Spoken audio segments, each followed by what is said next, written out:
Hello and welcome to Fiction Fans, a podcast where we read books, and other words too. I'm Lily. And I'm Sarah. And we're going to start things off with some good things that have happened. Sarah, why don't you take the lead? I made the pasta recipe from Low Action, which is the latest final detective book by Andrew Cartmel, and it was delicious. If you want to hear us talk about the pasta recipe with Andrew Cartmel, you can listen to our episode about Low Action. That episode was mostly us going, okay, but what are the actual ingredients? And can you describe how long you cooked that for? And it was one question about the mushrooms and whether or not they got cooked. They don't. Well, I can't say I'm surprised because it does sound very good. It was delicious and super easy to make. I would very much recommend it. And your good thing, Lily? My good thing is that Sif, who is my younger cat, she's the tabby, younger only because she's younger than the other cat. She's like 4 now, I think. And how old is Bard? Like 6. I think I should probably know this better. I didn't realize that Bard and Mr. Squeak were the same age. Yeah, I think that sounds right. Mr. Squeak turned 6 a couple of weeks ago. Yeah, I'm pretty sure that's... I'm derailing you from your good thing. I'm sorry. That's okay. So Sif does this very adorable thing, which we call a yawn mew. I'm sure you can't at all deduce what it is from that title. Please tell me more details, Lily. Well, it's where she starts to meow, but then yawns halfway through, and it turns into this. The noise is very strange, and her face, like, always looks very kind of surprised. So she's making a yawning face, and her eyes are really wide, and all of her ears go like straight back, and it's absurd. But it's the cutest little squeaky sound I've ever heard, and she executed the perfect one today, because it's all dependent on how robust the meow was going to be before the yawn started. Mm-hmm. Right? If it was just going to be like a little noise, then the yawn is not so dramatic. It's a shame that you weren't able to record it and then insert that into this episode. No, it's impossible to catch on film because you never know when it's going to happen. You can only enjoy it in the moment. Yeah. It's a very special event. It sounds like it. It's just the cutest thing, and I love my cat so much. I just want to hug every cat. Well, Sarah, what are you drinking this evening? I'm drinking a white wine. Please don't ask for more details about that because the bottle is in my kitchen and I am in my living room. You could have checked when you filled up your glass. Theoretically, yes, I could have. All right. It's good. I can tell you that. Well, that's the important thing. Yeah, who needs more details than that? And what are you drinking, Lily? I am drinking a gin and tonic because there's quite a lot of gin talk in the book that we read for today. And I'm a very suggestible person. No, I love gin and tonic, so it was not a hard sell. I did get a bottle of Rainier gin, which is really fun. Rainier is the local brewery. I think their actual brewery is in downtown Seattle. You've talked about them on an episode before. You said they had mediocre beer, but good they're like liquor. The local PBR. Daniel, who is a local, who's actually from here, not an awful transplant like myself. He and his friends call it Rainier. But anyway, so yeah, it's cheap beer. It's fine. I'm not a beer person, so I don't really get an opinion. But their gin is very good. And it's crazy that during the pandemic, they were like, you know what we should do? Gin. Interesting. I thought you were going to say that they made hand sanitizer. They might have done that too. I just know that I don't think they made gin before. Huh. I think a lot of I say a lot. Distilleries on Isla transitioned from making whiskey to making hand sanitizer for a while. They already made hard liquor, though. They did, yeah. I could be getting this timeline totally confused, and maybe I only discovered their gin during the pandemic. But that's how it was described to me when I was gifted a bottle. And now it's my go-to because it's good and it's reasonably priced. And local. And local, yeah. You drive by, well, it's a very large building with a very big R on it. I don't actually know if that's where it's made or if that's just the headquarters, but you have to drive by it to get into the city. So it's nice. I wave. I should make a gin and tonic and use rosemary as a swizzle stick because I have a lot of cut rosemary that I cut when I was trying to transplant my rosemary plant. And now I have to figure out what to do with all of that rosemary. Moving on to actual book content, because that is what it says on the tin. Have you read anything good lately? I have. I read Nice Dragons Finish Last by Rachel Aaron for February She Wrote. Ben was talking about that the other day. It looks very good. I read it because of him. Also, I should note that February She Wrote is his event that he is helming for February, where one reads books written by authors who use she, her pronouns. And yeah, I picked it up because he recommended it. It's urban fantasy, a set in most of the action takes place in I don't want to say post-apocalyptic, but like a post-magical Detroit. The Detroit Free Zone, which has been taken over by That does sound like no Detroit's allowed. This is a Detroit Free Zone. No, they've seceded from the U.S. and are kind of their own thing. It was really good. Good for them. Yeah. No, it was a lot of fun. It looks amazing. And it's pretty short, right? I do want to read that. Maybe I'll get my hands on it. Yeah, it wasn't that long, maybe 300 pages or so. I read it on the plane from the UK back to the US. It didn't take me the entire plane ride. I was going to say that is not a useful metric. It's only one transatlantic flight.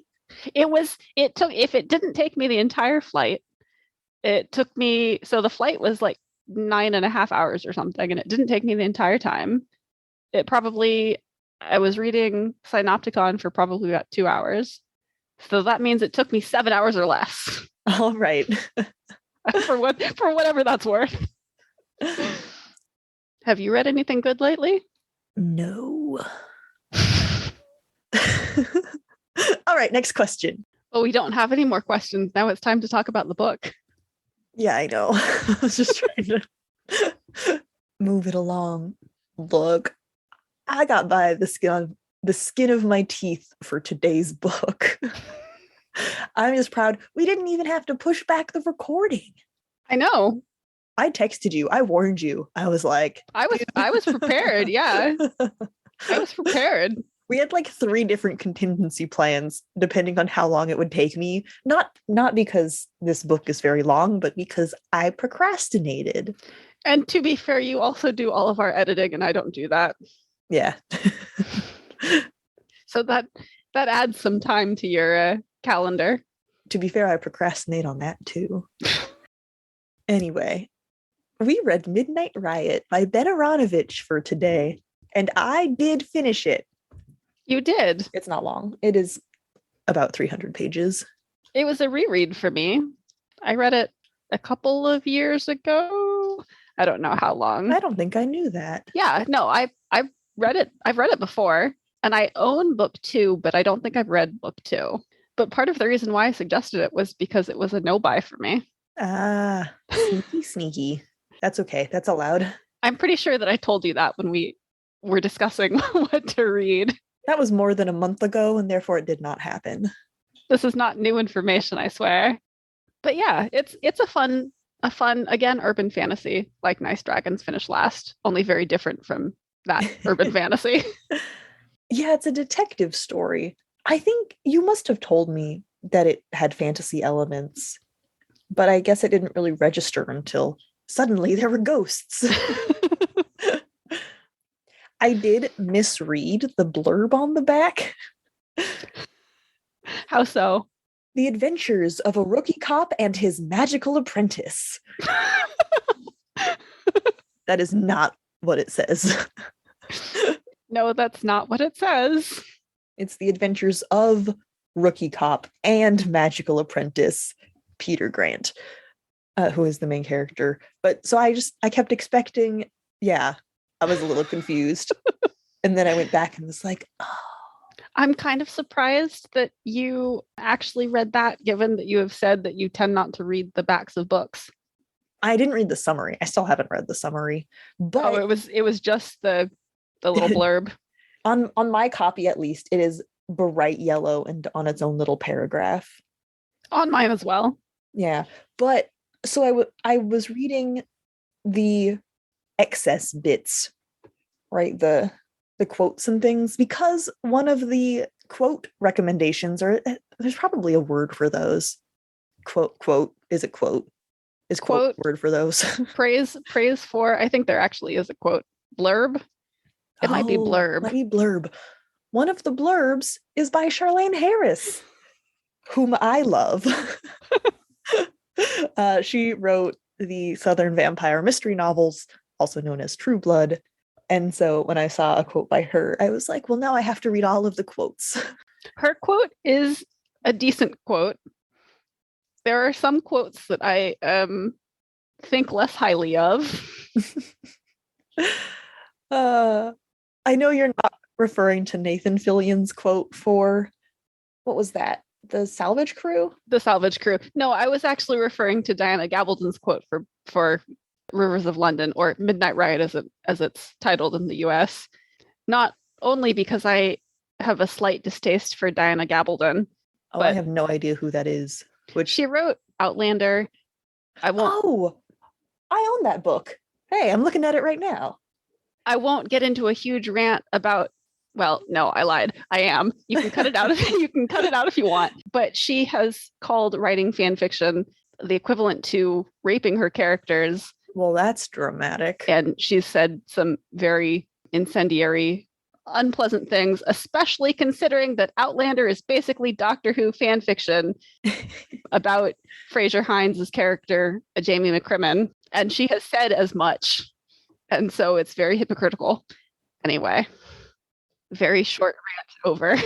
Well, I mean, hypocrisy aside, I don't think I can ever really get on board with comparing things that aren't rape to rape. That too. Yeah. Does that ever play well? Ever? No. I mean, it was not a good look for her. Well, do you know what else is not a good look for her? Her extremely incorrect quote on the back of this book. Okay, I'm glad I have all of that context, but disregarding all of it, Midnight Riot is what would happen if Harry Potter grew up and joined the Fuzz. It is a hilarious, keenly imagined caper. Only like 3 words of that are true. I mean, the second sentence I think is not wrong. I guess it's witty, but it wasn't like laugh out loud funny, which is no. I mean, I think it's hilarious for a very generous definition of the word hilarious. I mean, there is humor in the book. And I'm willing to give her that word. Keenly imagined caper. That's fine. Yes. The Fuzz. There are police in this book. That is true. And our main character is a cop. Now, Sarah, correct me if I'm wrong, but doesn't Harry Potter go to school? I think that's a big point of the books. And he has classes and stuff, right? Yeah. I also think that he does join the Fuzz, technically speaking. Yeah. He does become an Auror. And he's I'm pretty sure that's not just fan fiction. Yeah, no, that is accurate, yes. I'm being facetious. Yeah, no, this has nothing to do with Harry Potter, except that there is magic. And there are a couple of Harry Potter references. How could you have magic in the real world and not reference Harry Potter? That is a cultural touchstone. That is true. You cannot deny that. Yeah, I actually think that if this had been written today instead of in, 2005? It came out in, my book says 2011. No, 2011. Yeah. I'm very off. The year that the last movie came out, Harry Potter was super relevant. But I was going to say, I think that if it had come out now, it would be more surprising to see references to Harry Potter, given everything that J.K. Rowling has said about her views on, Transworth. That's a book thing, though. I'm saying having a character go, oh, magic's real? What, like Harry Potter? That feels like a very genuine reaction. Possibly. Regardless of your thoughts on the author. Possibly. But that's the extent. Either way, this was in no way like Harry Potter. No, not even a little bit. No. They don't even use wands.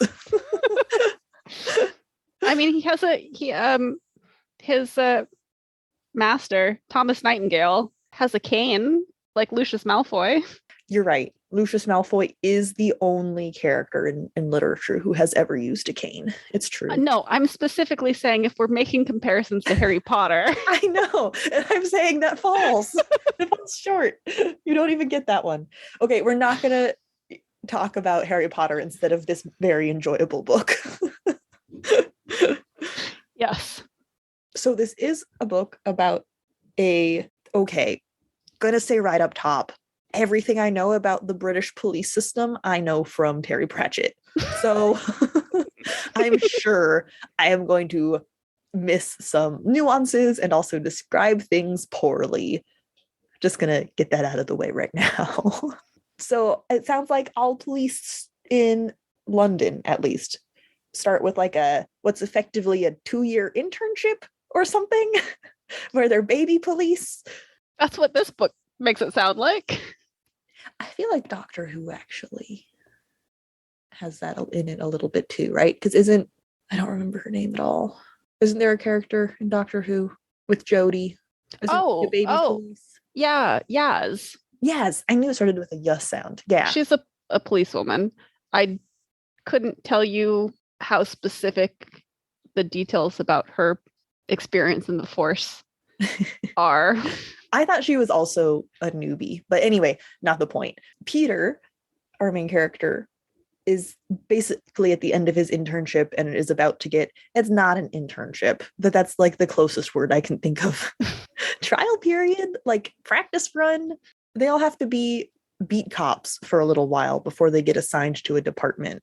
And he's very upset because originally he's going to be assigned to the paperwork department, which again had a real name. I do not remember it. But the case progression unit. I gotta say though, when he is describing it to his friend and coworker Leslie, maybe it was to the audience, but he's like, yeah, chain of custody is really important for evidence, but I don't want to be the one entering all that data into a computer.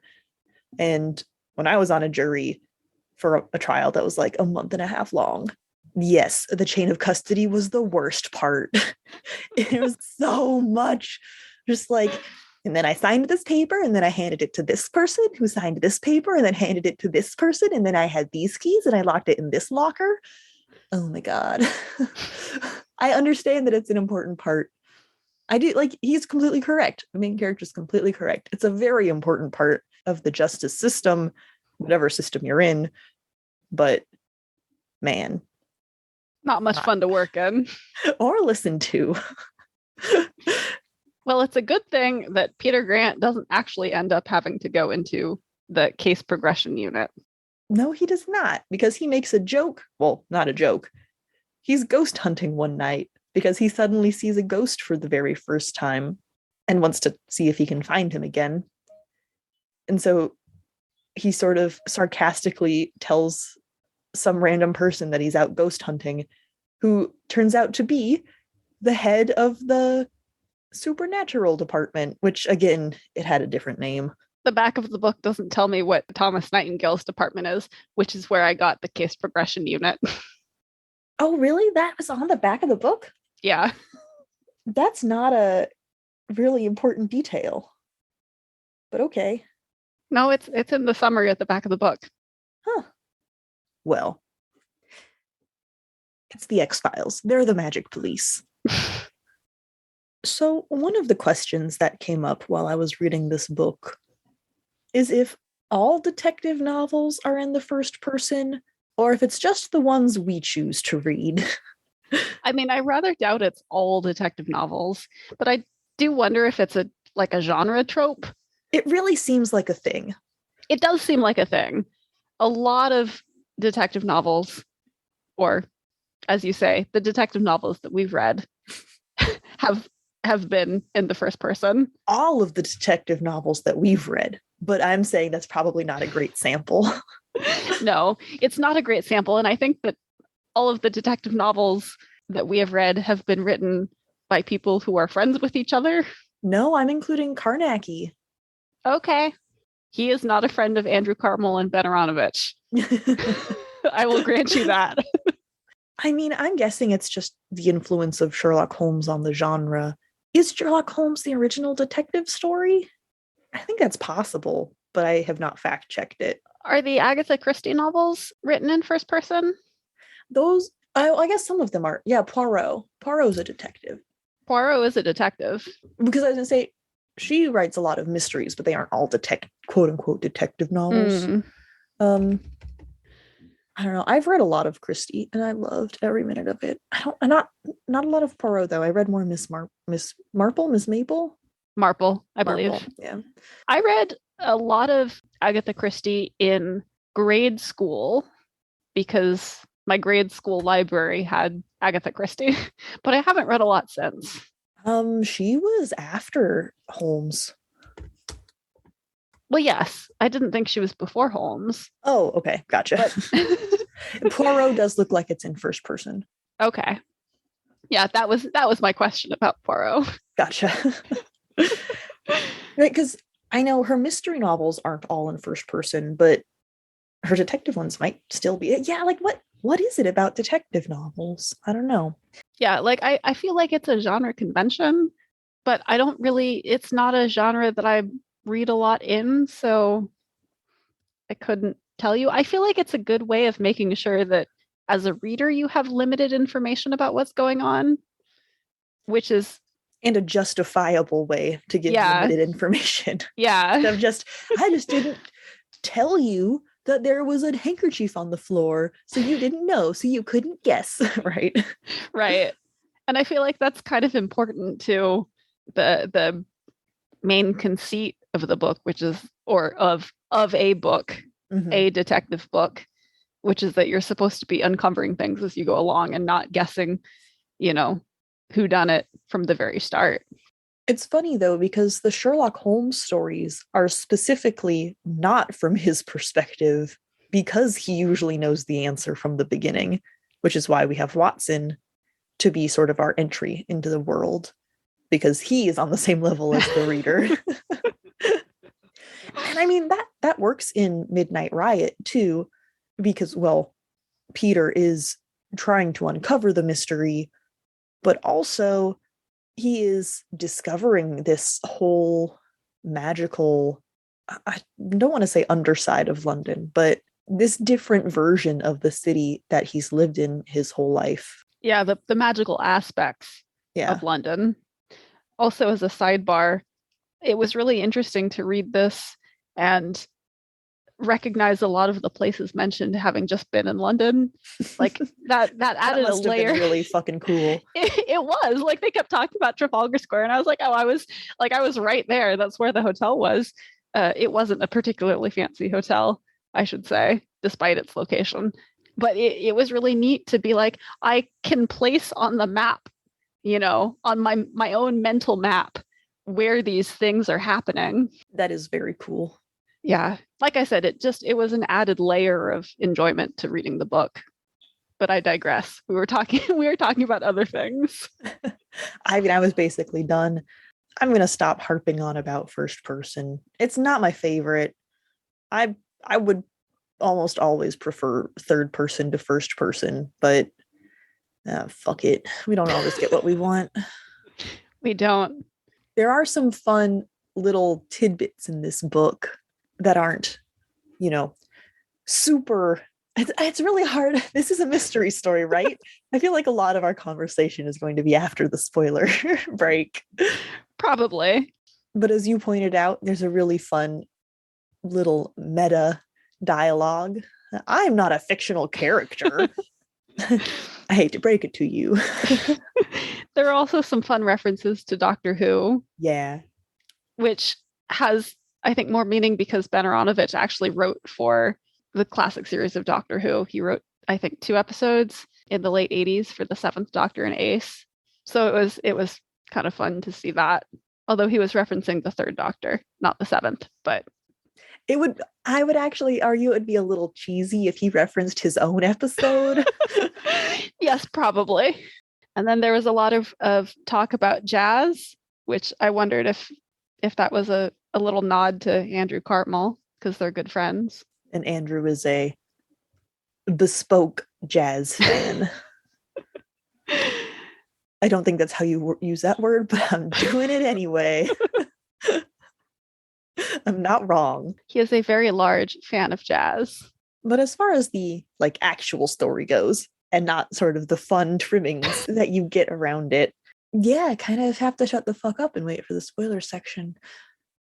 I will say it took a while in this book for me to not warm up to the female characters, but for them to really get fleshed out and feel like people. They do start off in the beginning being a little bit one-dimensional. And by they, we mean her, because for a while there's one of them. But we, more are introduced, and I think for the first half of the book, there are 3 women that we meet. 2 of them are objects of lust for the main character, and one of them is a granny witness to a crime. So not a lot going on in that whole realm. But we do eventually meet more, and Leslie and Beverly, the 2 sort of, I don't even want to say love interests, kind of love interests. Lust interests? Yeah. Crush interests. Yeah. There's also Molly. Oh, yeah. We don't see much of her, though. I do have a lot of questions. Yeah. And this is a very long series. And I am pretty sure that there's a female character named Abigail who gets introduced, and she gets her own book, because I think I saw something about that on Twitter within the last year. I mean, even by the end of this book, I don't want to say I had come around, but they had gained enough personality that I was like, okay, I'm on board. We also met Stephanopoulos, who I loved. I hope we see more of her. I really hope so. She was the second in command for the murder investigation team. So sort of involved in the case, but not part of the main crew. She was kind of a peripheral character. Yeah, we don't see much of her, but by the end, we've seen enough of her that I really liked her. One thing, and I don't have a good answer for this, but one thing that I did wonder about is the main character in this is Black and Ben Aaronovitch is not. And I wondered how accurate the experiences that Peter details, how accurate that is. Like I said, I don't have a good answer. I'm neither Black nor British nor man, so I can't comment. But it was just a question I had. I'm completely in the same boat. There were some moments when Peter is speaking very authoritatively on his own life experiences and experiences of Africans in London that I kind of went, but is that true? I have no idea. I have no way of knowing. I have no way of verifying any of this. Also, I know this is just because I'm an American, but referring to them as Africans, made me have to stop every time and go, what? Yeah, different verbiage. Yeah. One thing, however, that I know he got wrong, which puts everything else into question. Now that's dramatic. I'm being silly. But Peter often talks about how spicy his mother's cooking is and how traditional Sierra Leone cooking is. But then when he does finally eat some of this very spicy food, he references how he had to drink a bunch of cold water in order to eat it. But anyone who eats spicy food knows that cold water is the worst thing you can drink.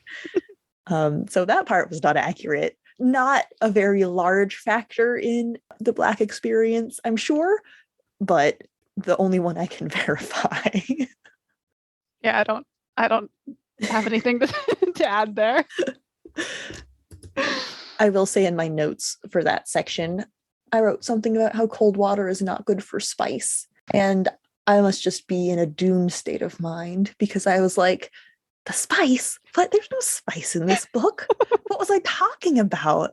And then I flipped to the page number I had written down. And I was like, oh, that makes more sense. I mean, and if I'm eating spicy food, cold water is what I drink with it because I'm not going to drink milk. Well, you don't have to drink milk either, but just eating like a piece of bread or something would be better. I will fat. I will sometimes have bread. It depends on what I'm eating. Or like if the dish is really spicy, or if I mess up and put too many spices in the dinner, then you just like add sour cream or something, and then I'm not going to add sour cream. I don't like sour cream. You just don't like dairy, I know. Yeah.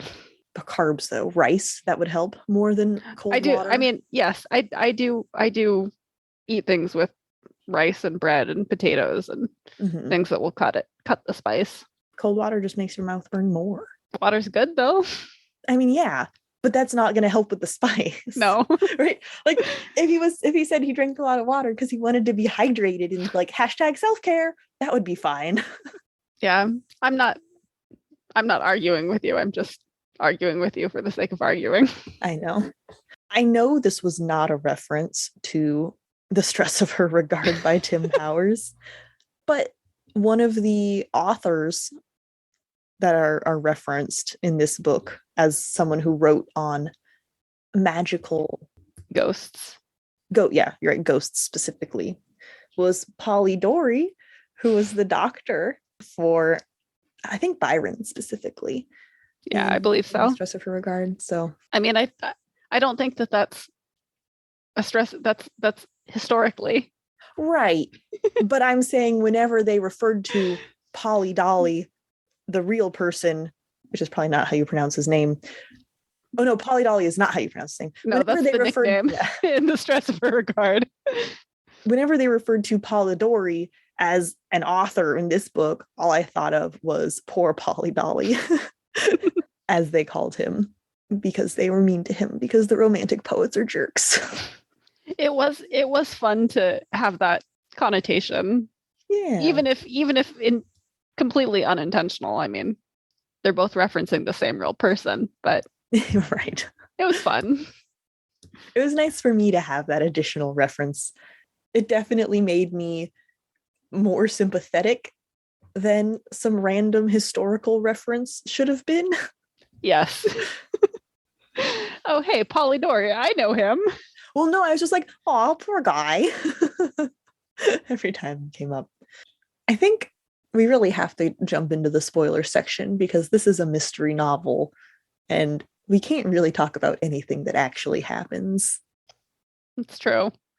So, Lily, why should you read this book? You should read this book if you like detective stories or urban fantasy. What about if you want to see what happens if Harry Potter grows up to join the fuzz? I think you should probably just go read fan fiction if you want that. I think they've probably covered that. What is it? The Cursed Child?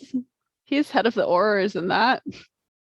I would not know, but I believe you. Something this book does really well is explain things. Explain things, right?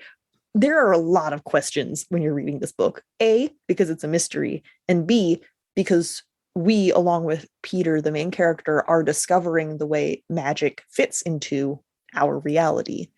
This book does a great job of answering enough of those questions for me to feel like I got it, right? Like I felt fulfilled. My favorite part about mysteries is having everything explained to me at the end, or understanding everything at the end. However, it doesn't answer all of your questions. And so it definitely left me going, but what about this person? And what about that? And what about, all of these other things?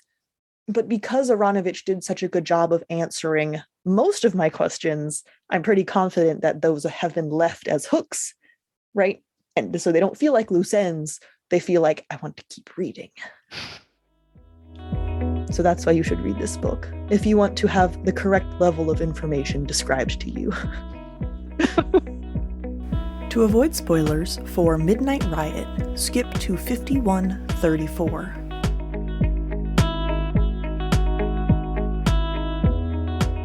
So I don't have much to say on this point, but I thought it was really interesting that there are gods and goddesses in this book, and the small explanation that we have about where their power comes from is kind of, well, one of the explanations is similar to Discworld in that the power comes from the belief of their followers.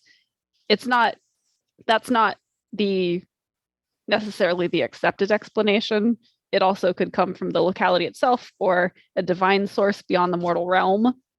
But I think it will be really fascinating to see as the story goes on, or as the series goes on, how much of that gets explored, because it doesn't really get touched upon much in this book. Like, this book is really coming to grips with the fact that, yes, there are these gods or godlike figures. Yeah, we aren't even really sure if they're actually gods. Yeah, Peter Grant says he probably thinks they are, but like we don't actually know for sure. That is a question that we're looking at. Yeah. And I like, one of the things that I want to explore as I continue reading the series, and like I said, I haven't read more than just this first book, is whether or not that, or not whether or not it gets resolved, because I think it probably will be, but how it gets resolved. Mm-hmm. And I just thought that it was interesting that one of the explanations could be comparable to the explanation for divinity in Discworld, which is, gods get their power from belief. I really love the way this book explored power. Not power in a philosophical sense, but power as in, where is the magic actually coming from, right? How it takes power to move an object. It takes power to create heat. Energy, I should say. Maybe energy is a better word for it. And it takes energy to fuel deities. And so that question of where is that coming from never really gets totally answered, but it gets explored. The question is asked, and I really like that. Peter Grant has a really scientific bent of mind, and we see that come out in some of the questions that he's asking about magic and about how magic is used, and about the magical beings that he's meeting. And like you say, we don't necessarily get answers. But I love that they try, that Peter tries. Yeah, like I think it's appealing because you see that as the reader, you're not the only one with those questions. Yeah. And I do think it's funny that Nightingale, the sort of chief detective for this, the only person in this branch until Peter gets hired as his apprentice, introduces magic as saying it's not contradictory to science. Isaac Newton is held up as the founder of both, right? Which I think is fun. But then Nightingale is also appalled when Peter starts running experiments. So I thought I didn't find that hypocritical. I thought that was like a funny old guard being confused by the newbie doing stuff different. Yeah, Nightingale is very much kind of old school. He's not up to date with current technology and necessarily like current scientific methods. Well, he's also over 100 years old, right? He looks like he's about 40, but he's of indeterminate age. Right. Or we don't know how old he is. It's implied he's quite old. I think at some point it said over 100 years. He's definitely never really. Well, I think it's heavily implied that he was around during World War I, at least. But we don't know if he's any older than that, or if like that's we know that he was around, or we can assume that he was around then, but we don't know if he's older. Yeah, a lot of questions. Is Molly just a vampire? I feel like she's not. It's not that simple, but maybe I'm making it more complicated than it needs to be. I read spoilers that say she's not just a vampire. Okay, that was honestly the vibe I got. So if that had been, because they find vampires in this book, so if that's what Molly was, why be shady about it? Molly was also very different from the vampires as described. So Molly is this sort of housekeeper. We both say question mark for this police unit because they live in an old mansion. Also, they live in an old mansion. They live in an old mansion near the British Museum. And it's got like 3 libraries and science rooms and lecture halls. And Nightingale's the only person who lives there with Molly. And then Peter moves in when he takes the job with him, basically. And of course, Toby, was that the dog's name? Toby's the dog's name. Yeah, Toby. I like Toby. He's cute. He was a terror, but that is charming in pets. But also he was only a terror to supernatural things that are trying to hurt Peter, so it's okay. I think Toby was probably a sweetie. Mm-hmm. He just was around a bunch of people possessed by ghosts, and he was like, "You guys, hey!" Yeah. And not vampires. Right. No, he liked Molly, I thought. They get along in the end, but it's not an instant friendship. The scene where she's like tossing him a chunk of meat and then eating a chunk of meat. Yeah, but before that, he when they first meet, he's barking at her and has to be calmed down. When they first meet, but I feel like he warmed up to her pretty quick. Anyway, it doesn't. Oh, he's cute. He's a little dog. He was actually the dog of the first murder victim, but then is immediately taken in, partially just as witness. Yeah, witness. But then I hope he continues throughout the series as their little dog. I hope so. Even if he's the wrong kind of little dog, being a little terrier, not a pug. I was going to say, all little dogs are the wrong kind of little dogs to you. Well, pugs are the right kind of little dog. Yes. I would say statistically, that's probably not the majority of them. No, probably not. But that's getting away from Midnight Riot. I was going to say. Or Rivers of London. It is Midnight Riot. Why do you keep... Rivers of London is the series name. Rivers of London is the UK title of the first book. And they made the right decision to rename it. Otherwise, are you talking about the book or the series? Or did the series take its name from the first book? I'm sure they did, but that's still not good. You can't have both. I don't know. I like it just being Rivers of London, the first book. They don't even have anything to do with the main plot. Neverly helps. Midnight Riot doesn't have that much to do with the main plot either. It's like the main, like, the conflict, the big blow up. It's a conflict, but it's not where he actually apprehends the climax of the book. That was it. It's not where he actually apprehends the miscreant. At least it had something to do with the actual mystery he was trying to solve, though. Fair. I don't know. I just feel like if Rivers of London was the title that Ben Aaronovitch originally intended the book to be published under, then he shouldn't have named the series that. You get one. Then I don't know why his US publishers decided to change the name. Well, because it was probably easier to change the first book than the whole fucking series. What's wrong with having the same? Well, we're going in circular arguments now. It's confusing and bad. All right. Another thing that was confusing, although less bad, was the passage of time in this book. I was aware that time was passing. Right? All of the events that we were reading weren't in the same day or something crazy. But at one point, what page was it? Time does pass very quickly. On page 222, they suddenly mentioned that it's been 3 months. I was like, what the fuck? Well, they do talk. I mean, before that, they do talk about how it was, March or then April, or so you do get a sense of time passing as the series progresses. I knew time was passing. I was not keeping track of what month they said it was. I just knew that they kept bringing up the month. You were also reading very quickly because you were reading under a time crunch. That's true. So I think it was a little less jarring for me. Mm-hmm. It was still very fast. It was noticeable that it was very fast, but I wasn't surprised when they said, "Oh, it's been 3 months," because I thought it had been a couple of weeks. No, I had clocked on that it was taking a lot longer. Mm-hmm. And I think in Aaronovitch's defense, he does do a pretty good job at noting that. It doesn't just come out of left field. I mean, it didn't make the book hard to understand or anything. I just was surprised when I read that. That's all. Right. But I'm saying that I think that if you go back and have more time to read the book. Yes, if I did write it down every time he said a month name, I would have noticed. I'm not saying you have to write it down. I'm just saying that it's a little more obvious if you read slower. But that's not your fault. You were trying to read so that we could record on time.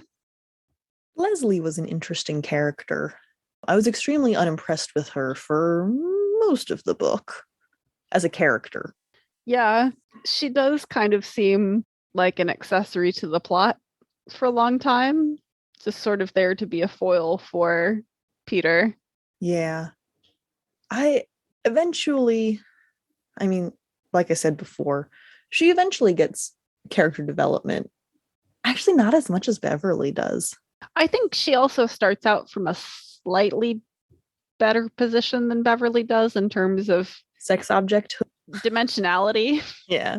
But I mean, I liked their banter, and I thought she acted believably. And if she wasn't the only female character for so long, I wouldn't have minded. It would have been more of a comment on Peter that the only thing he manages to notice about her is that she's hot. Okay. Yeah. But because she's, again, like the only named female character for so much of the book, we don't get to just write that off as Peter, right? First half of the book anyway, yeah. That's a pretty good percentage. Half is a lot. I don't know. I knew something was going to happen with her. I didn't write the page down at the beginning, but when Peter is first sort of introduced to this magic side of the world, he immediately tells her everything. And I'm like, you can't be that loose-lipped, my guy. I mean, it kind of makes sense though, because he's been telling her the progress of, like, before he knows that magic is really real, right? He's been talking to her about the ghosts that he met, or that he thinks he met, and all of that, because she's essentially his best friend. So it makes sense that he would tell her everything about all of this magic that's going on that he's discovered. Oh, it totally makes sense. That, yeah, I just didn't think it was prudent. Mostly the part where she says, "Are you sure you should be telling me all of this?" And he says, "Well, no one told me not to." Right after he gave the oath. After they said not to? Yeah. Yeah. And I was like, were you just repeating words and not at all listening to what you were saying? Because you just swore to not tell anyone. They did very specifically say that you shouldn't tell anyone. Yeah. So that sort of glaring, again, this is Peter as a character being a little bit thick, maybe. It's not that it felt unrealistic. I was just like, oh, buddy, I'm sure this is a fuck up somehow. And it was, but not in the way I expected. The twist still got me. I think that Aaronovitch does a really good job at subverting our expectations about what is going to happen with Leslie. Mm-hmm. My experience reading this was, because this was a reread, but it had been long enough that I didn't actually remember anything. I was like, by the time I got to the second half of the book, I was like, okay, I know that Leslie is going to be involved with the bad guy somehow. How is it going to happen? And I kept waiting for that reveal. Mm-hmm. But I did know that it was going to happen, but I don't think that I knew that. Like, I'm pretty sure that I was taken very unawares when I first read it. Well, she also drops some foreshadowing, which, again, I clocked as foreshadowing, but not that it would be exactly as she was saying. When they're realizing that a spirit is possessing people and causing them to go into a rage and beat people's heads into bloody pulps, she's sort of horrified, rightfully so, that anyone's actions could be controlled and they wouldn't even know it. And then we find out that her actions are being controlled and she doesn't even know it. And then that's like a whole book passes and then we find out. So yeah, I have to say, once we do find out what had been going on with Leslie specifically, I think a lot of those crumbs that I had noticed, I was like, aha, this is a clue. But I wasn't able to actually put it together until the book told me. But then I was very clearly able to connect the dots. And that was sort of a fun, like, I was right, those were clues. Well, that's kind of like my favorite kind of detective novel, where you can see that there are clues, you just don't necessarily know where they're leading until you have the benefit of hindsight, rather than something where either you know immediately from the beginning what's happening, or you're just completely left in the dark until the climax. It's so interesting, the balance you have to strike with mystery in fiction, because you could absolutely just do something completely bonkers and go, neener, neener, neener, you didn't know. Like with any twist, the reader has to, at least in retrospect, be able to see it coming. It's much more satisfying if the reader can see it coming. Yeah, if it's just completely random, then that completely misses the point of why twists are cool. Yeah. If I just wanted to be surprised, I would go to a haunted house and get jumped out at. Yeah, it's very different from jump scares. Or like, I don't know. I can't think of any examples, but twists where the creator goes, haha, you never could have guessed that. It's like, well, yeah, but that means it's not fun to read about. And now the ending just feels stupid. Yeah. No, I agree with you. I don't need for you to telegraph what's happening, but I want to be able to see, with hindsight, I want to be able to see how you got there. Exactly. And this book did that so perfectly. So, Lily, you have a Words Are Weird for us from this book. Well, I have more than one. Oh, everyone's going to be mad at me. All of our UK listeners, yes. I'm sorry, Ben. Literature and lo-fi. I mean, I guess Ben Aaronovitch too, but I don't think he cares. I don't think he listens to our podcast yet. So why are British place names so absurd? There are a lot of extraneous letters that don't come out when you're, actually saying the word. It's true. So bad. Like, apparently Leicestershire is only like 2 syllables. True, but sometimes you get beauties like Eel Pie Island. That's fine. Yeah, or like Drury Lane, other than making me think of the Muffin Man every time it came up. That was fine. This is more of a confession than a Words Are Weird. I know it's pronounced Tem, but every time I read that word, I do say Thames in my head. And I stop and I correct myself. And then it comes up again because that word comes up a lot in this book. And I was like, Thames, Tem, Thames, Tem. Like, every time. All this means is you got to get to the UK more often. More often than ever. You've been there once. Yeah, exactly. Well, you have a word with this global pandemic, and we'll see what I can do. Yeah, I'll tell COVID to, knock off so you can go take a trip. Actually, excuse me, I would like to go on vacation. Please wrap this up. Anyway, that's not fun. Let's make fun of British place names more. Does that mean it's supposed to be Worcester sauce? Worcestershire. Worcester? I think it's Wooster. Wooster? No, that's Jeeves. That's Jeeves and Wooster. That's a whole different thing. That might be more Massachusetts talk than UK talk, but it's definitely, well. No, it's not Worcestershire. I'm not that bad. I do think it is like Worcester sauce. The English non-metropolitan county is pronounced Worcestershire. Okay. Wooster is weird American bullshit. Well, less bullshit than Worcestershire, but not correct. It does taste good though. You can add it to things. That's how tasting stuff works. Yes. You don't say. All right, I think that's enough of that. Unless there's any British words that you would like to make fun of. No, except that I did have to listen very closely to the tube to hear how Southwark was pronounced, because it's spelled South Wark. And it's pronounced Subbook? Southwark. Oh, okay. There's no B in there. I was gonna get real mad. No, but that was a station name that when we were traveling, we very specifically were listening to hear the pronunciation of, because none of us, the friends that I was traveling with, none of us were sure how it was pronounced. But the tube lady says Southwark, so The tube lady is probably correct. probably. I would like to share, when I Googled how to pronounce Worcestershire, I do have to have that window up. You probably just heard me click into that window so I could look at it while I pronounced it. One of the top results is it pronounced Worcestershire or Worcestershire? I think that's my favorite joke in the entire world, is someone asking about the pronunciation of a word and then just putting the word twice. Something about the absurdity of it it hits me just right.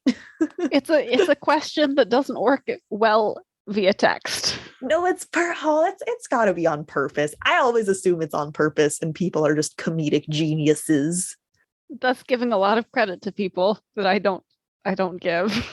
I think in this case, it's fair. Possibly.